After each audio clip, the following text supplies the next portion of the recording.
In reading the book White Folks Who Teach in the Hood, I found a lot of valuable information. This Ed Talk centers around chapter 1 through 4.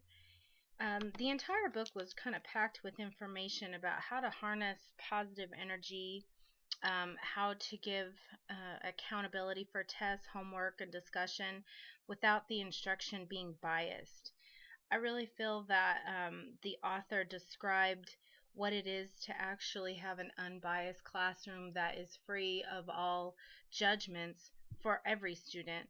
Um, he talked a lot about the indigenous student and how they could feel isolated based on just the language that you use, how you describe things, how you discuss things, and what it is to have a personal or cultural bias without even really knowing it. One of the things that the author talked about is healing the physical wounds that occur in a certain place, but healing the soul, that wound, in order to heal that wound, it requires being in a specific space. So the difference there being that being in a certain place or being in a certain space for a student might be different. And a space that you have the ability to create for your students is usually going to be where they'll find their interconnectedness with the rest of the classroom and hopefully with you as a teacher.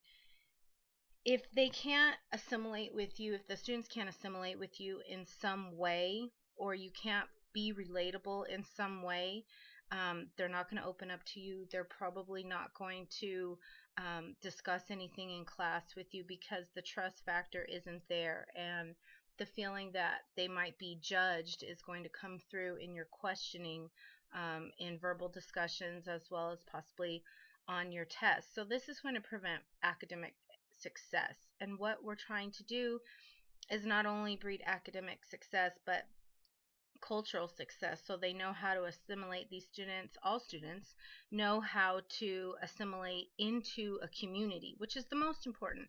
It's one thing to do well on an exam or something, but to be able to have all students assimilate into a community is really what I want my focus to be, especially in social science.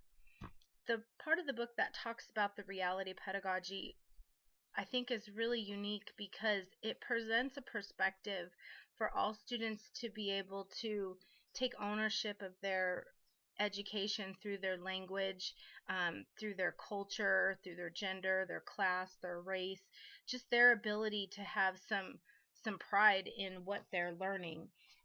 These things can come through with new materials, and if they have the ability to describe this type of learning to their teacher, their perceptions about the type of instruction they need hopefully will change and hopefully will not be rooted in any bias.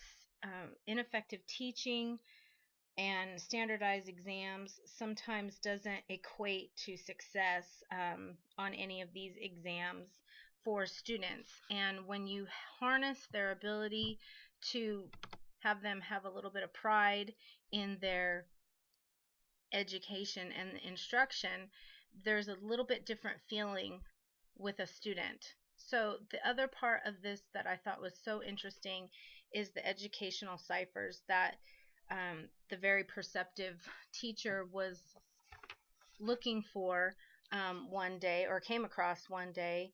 And the part that really stood out for me is that he described that no one is ever privileged over another.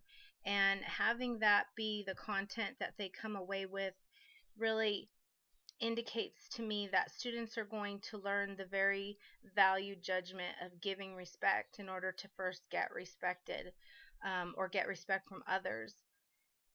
Students in a lot of urban classrooms, a lot of rural classrooms, and even predominantly affluent classrooms have the ability to get respect through their decision making processes in the classroom and how they present themselves.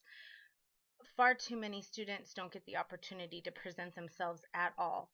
And this book really helped me to understand that the way that I present the instruction is going to dictate how a student might present themselves in my classroom and what role they're going to take on in this little microcosm that we create in the social science classroom. Thank you.